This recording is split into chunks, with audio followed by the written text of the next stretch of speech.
Tesla has just signed a $16.5 billion contract with Samsung to make their next generation of AI chips. And I think that there's actually a bigger strategy here that is going to apply to a lot of different companies. I think the reason why they're making these chips is also going to be fascinating. So I want to dive into not just the deal, but why the deal is being made and what this means for the overall industry. Obviously, $16 billion is a lot of money, but we know that a lot of money gets thrown around in the chip space, especially when you're making things for AI. So we're going to get into all of that on the podcast today. But before we did, I wanted to mention if you've ever wanted to try all of the different AI models I talk about on the podcast, I'd love for you to go check out my platform, which is called AIbox.ai. Basically, we allow you to compare all the top models side by side with each other, all on one platform. So you get one subscription, you get 40 different models, you get a bunch of image models. I recently, if you're seeing my screen share, asked it for a LinkedIn influencer traveling to Japan with fans, but I got it to generate the image with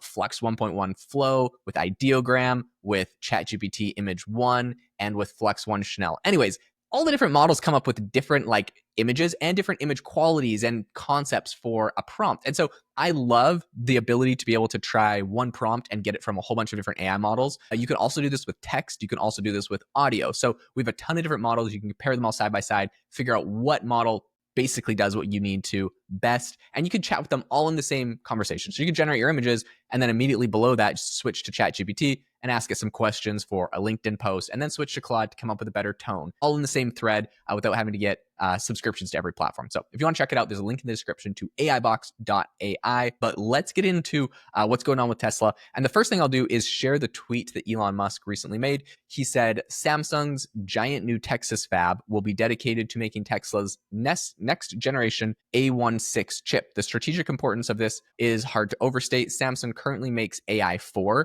So basically, this is the chip that goes inside the Tesla to help it self-driving. Samsung was making their AI4 chip, but for their AI5 chip, they actually went to Taiwan Semiconductor Company. And then for their AI6 chip, they went back to Samsung. Now, what's going on here? This is a good strategy. I guess one other thing that I'll bring up here is I think Elon's trying to do tariffs and other reasons, trying to get a lot of stuff made inside of America. So that could be an element to this. But basically, he said TSMC will make the AI5, which just finished design, initiated in Taiwan and then in Arizona. So TSMC is building a ton of fabs in Arizona. I used to live kind of in that area, and honestly, it's pretty insane what they're doing down there. And so basically what it feels like, though, is that Elon is kind of bidding out his suppliers against each other, right? So he's not just picking TSMC to do everything. He's not just picking Samsung to do everything.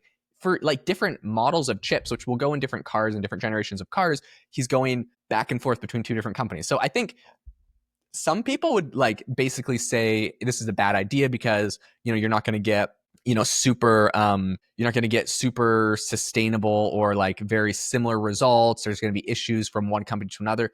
I think a great example of someone that doesn't do this is Apple, right? I'm sure some people that know more about Apple's supply chain than me will complain and say yes, they do.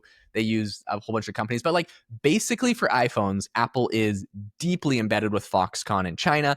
And they're not bidding this out to, okay, now there's some company building something in America. We're going to just ship all of our iPhones to get built in America this year. And then in the next season, we're going to go over to Vietnam where there's a new, right? Apple doesn't want to do that. Their supply chain is so massive. This project is so massive. They don't just bop around. And of course, the demand for an AI4 chip, AI5 chip, AI6 chip isn't going to be exactly what the demand for an iPhone, which is way higher. But still, I think just conceptually, you see some companies do this and some companies do not take the risk. What is the benefit of it? Obviously, the risk is quality or some sort of bugs or issues that might not happen from one company to the next, right? Some sort of operational inefficiencies. What is the benefit? The benefit is the cost of this goes down a lot when you're getting these companies to bid against themselves. And also, if you kind of look at the backstory, basically Samsung was building out this whole new fab in Texas, and allegedly, I don't know. Allegedly, they were struggling to get people to basically secure any big suppliers or to buy what they were building there. And so, and this is according to an article on TechCrunch. I don't know how legit it is, but in any case, that's the allegation. And it would make sense that if that was the case, Tesla could go in and negotiate a very good rate, right? They're struggling to get any big people. They're like, all right, you make the whole new chip. They've worked with them in the past. It's not a brand new person. They're capable of doing it. But But like, how good are they? Are they as efficient as TSMC? All right, I'm going to get to that in a second, because Elon followed up on this tweet by saying Samsung agreed to allow Tesla to assist in maximizing manufacturing efficiency. This is a critical point, as I will walk the line personally to accelerate the pace of progress, and the fab is conveniently located not far from my house. Okay, it's in Texas, so yes, that sounds like it would be more that'd be easier for Elon to be able to get over there and walk the lines like he does the Tesla line. But I think more importantly, the bigger story here is the fact that they agree to let Tesla maximize their manufacturing efficiency. So basically, Tesla probably has some concept of what's going on at Taiwan Semiconductor and Taiwan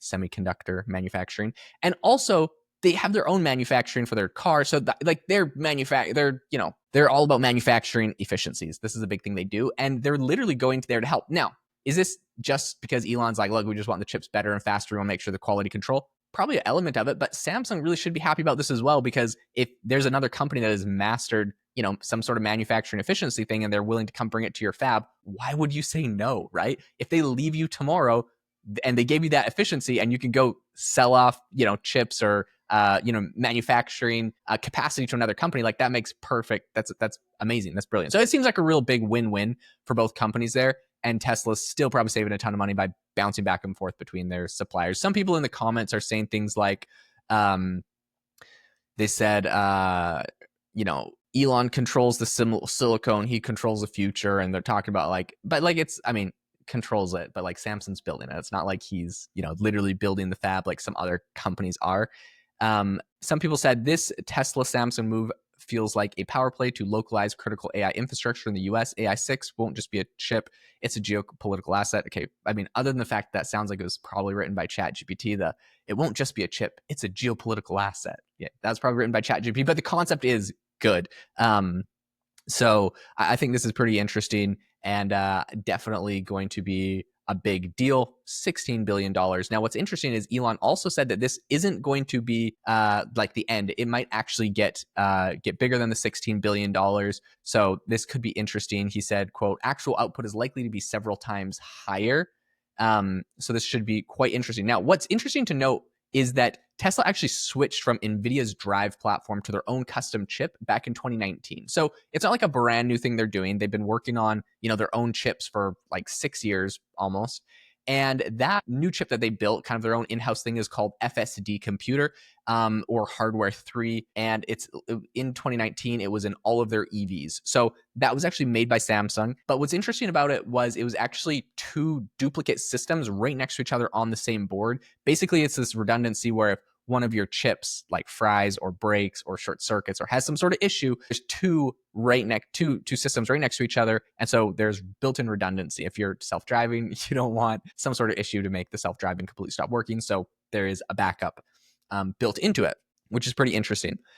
Since then, their focus on these new custom chips has grown a lot. AI chips are basically the center of not just the cars, but also their push from to get into AI and also into robotics with their Optimus robot. So these chips theoretically will be used in Optimus robots and Tesla cars. It's kind of interesting as they design newer versions, what they have to build there for all of this to work. So thank you so much for tuning into the podcast. I hope that you learned something new about basically what's going on in the industry and with Tesla. If you learned anything new, or if you appreciate the podcast, I would love a rating and review. A rating over on Apple. I read all the reviews. And on Spotify, if you hit the About tab, you can leave some stars. Thanks so much for tuning in. Make sure to go check out AIbox.ai as it is new with a beta. And I hope that you can find a ton of amazing new AI models on there. The link's in the description to that. Thanks so much for tuning in, and I will catch you in the next episode.